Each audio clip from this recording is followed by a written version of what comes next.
জালি ভাপা পিঠার রেসিপি। তো কোনো রকম কল বা মেশিন ছাড়াই আপনারা বানিয়ে ফেলতে পারেন এই রকম পিঠা। তো কতটা সুন্দর হয়েছে দেখুন পিঠাগুলো, পুরো জালিদার। তো কোনো উপকরণ বেশি লাগে না, অল্প উপকরণ, শুধু চালের গুঁড়ি আর লবণ হলেই এইরকম জালিদার পিঠা তৈরি হয়ে যায়। কতটা সুন্দর হয়েছে দেখুন পিঠাগুলো।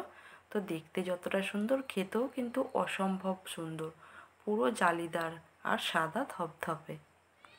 সম্পূর্ণ ভিডিওটা দেখতে থাকুন, আশা করছি আপনাদের খুবই ভালো লাগবে।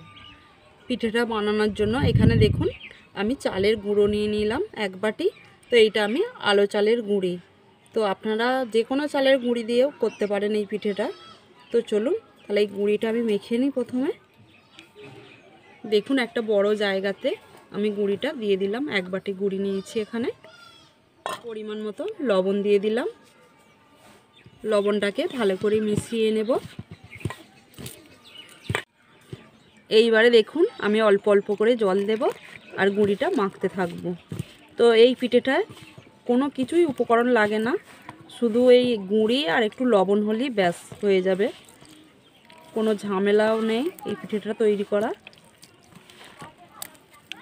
এখন প্রথমে আমি এই গুঁড়িটাকে ভালো করে থেসে নেব, থেসে নিয়ে তারপরে আমি জল ঢালবো।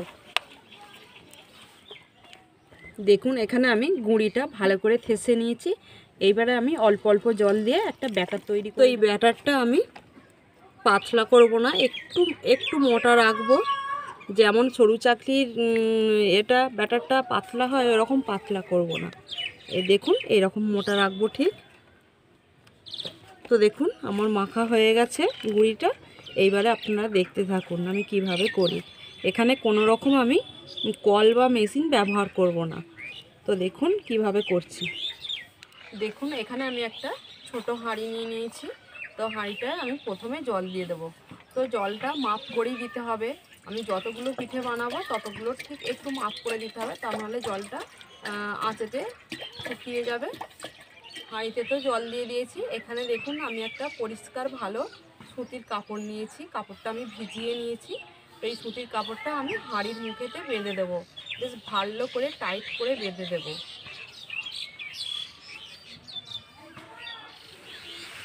তো একটু টান করে বাঁধতে হবে।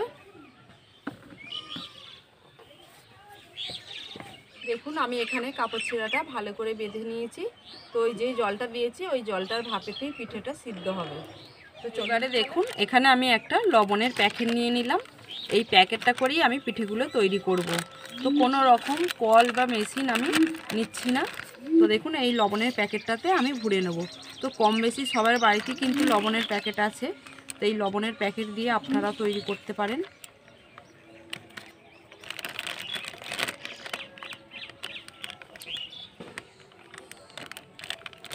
দেখুন বন্ধুরা এখানে আমি লবণের প্যাকেটের ভিতরে ব্যাটারটা ভরে নিয়েছি।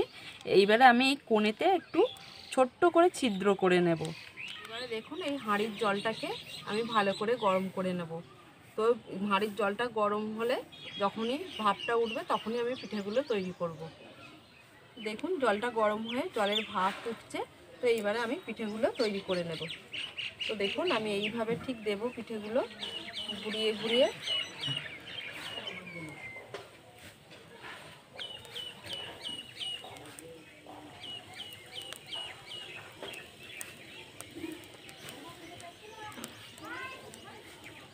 এইবারে দেখুন আমি একটা মাপের মাপ জায়গা নিয়েছি, ঢাকা দিয়ে দেব। তো ঢাকা দিয়ে পিঠেটা কিছুক্ষণ হতে দেব। এবারে আমি খুলে দেখব পিঠেটা।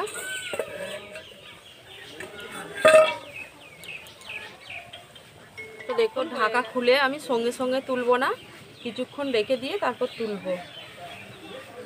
তো দেখুন এইবারে আমি তুলে নেব।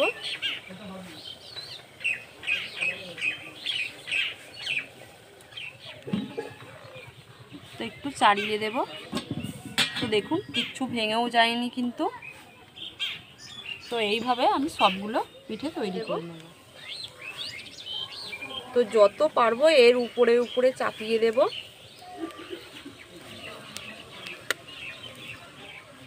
আবারও আমি ঢাকা দিয়ে দেব।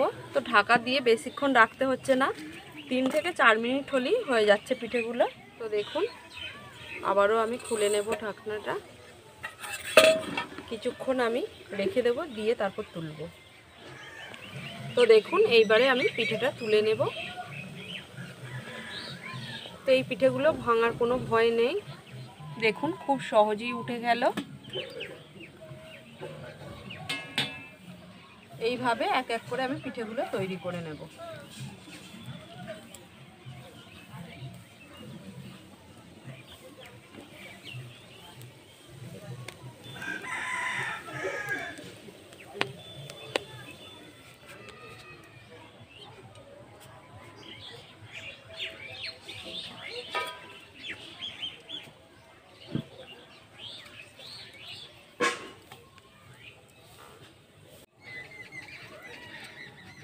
দেখুন বন্ধুরা, আমার এখানে সব পিঠেগুলো তৈরি হয়ে গেছে। তো দেখুন এইবার আমি একটু থাম্বনেল নেওয়ার জন্য সাজিয়ে নেব। তো দেখুন বন্ধুরা কতটা সুন্দর হয়েছে পিঠেগুলো, জালিদার, খুব সুন্দর, কিন্তু দেখতে যতটা সুন্দর খেতেও কিন্তু খুব সুন্দর হবে আশা করছি।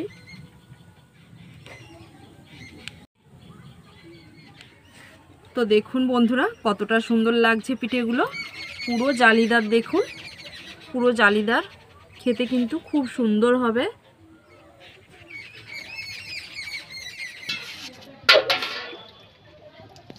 বন্ধুরা জালিদার পিঠার রেসিপিটা আমি আপনাদের সাথে শেয়ার করলাম। আপনারা অবশ্যই বাড়িতে বানাবেন, বানিয়ে দেখবেন কেমন হয়েছে, আমাকে কমেন্ট করে জানাবেন। আমার এই ভিডিওটা যদি ভালো লেগে থাকে একটা লাইক করবেন, বন্ধুদের সাথে শেয়ার করবেন।